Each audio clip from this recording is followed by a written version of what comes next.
शरण्ये त्र्यम्बके गौरी नारायणी नमोऽस्तुते।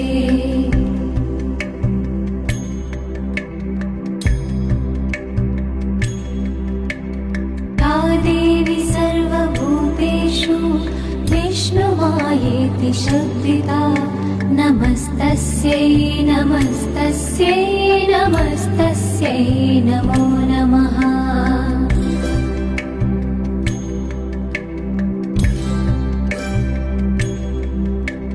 या देवी सर्वभूतेषु चेतनेत्यभिधीयते नमस्तस्यै नमस्तस्यै नमस्तस्यै नमो नमः।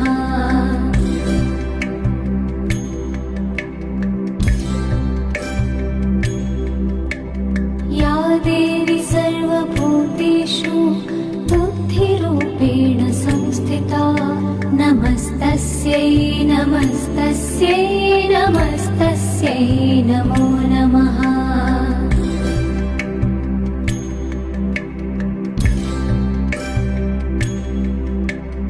या देवी सर्वभूतेषु निद्रारूपेण संस्थिता नमस्तस्यै नमस्तस्यै नमस्तस्यै नमो नमः।